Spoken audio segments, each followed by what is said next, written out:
Today we are going to read Who Did Patrick's Homework. Patrick never did homework. Too boring, he said. He played hockey and basketball and Nintendo instead.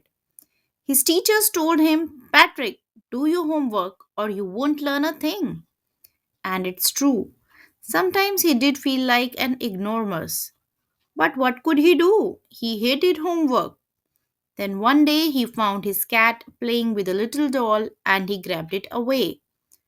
To his surprise, it wasn't a doll at all, but a man of the tiniest size. He had a little wool shirt with old fashioned breeches and a high, tall hat, much like a witch's. He yelled, Save me! Don't give me back to that cat! I will grant you a wish, I promise you that. Patrick couldn't believe how lucky he was. Here was the answer to all his problems. So he said, Only if you do all my homework till the end of the semester, that is 35 days. If you do a good enough job, I could even get A's. The little man's face wrinkled like a dishcloth thrown in the hamper. He kicked his leg and doubled his fist, and he grimaced and scowled and pursed his lips. Oh, am I cursed? But I will do it. And true to his word, that little elf began to do Patrick's homework. Except there was one glitch. The elf didn't always know what to do and he needed help. Help me, he would say. And Patrick would have to help in whatever way.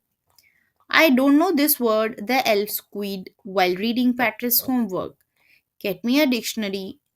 No, what's even better, look up the word and sound it out by each letter. When it came to maths, Patrick was out of luck.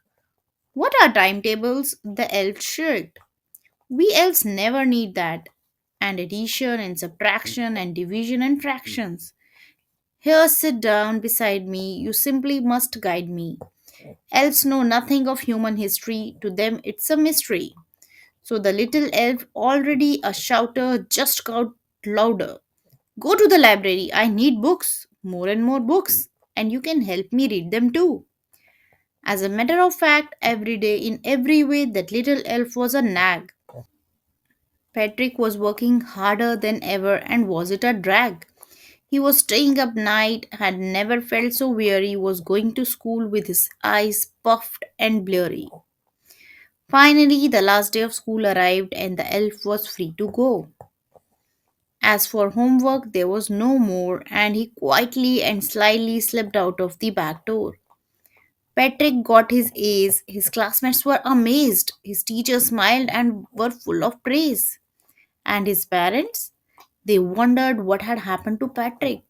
He was now the model kid, cleaned his room, did his chores, was cheerful, never rude, like he had developed a whole new attitude. You see, in the end, Patrick still thought he would make that tiny man do all his homework. But I will share a secret just between you and me. It wasn't the elf. Patrick had done it himself.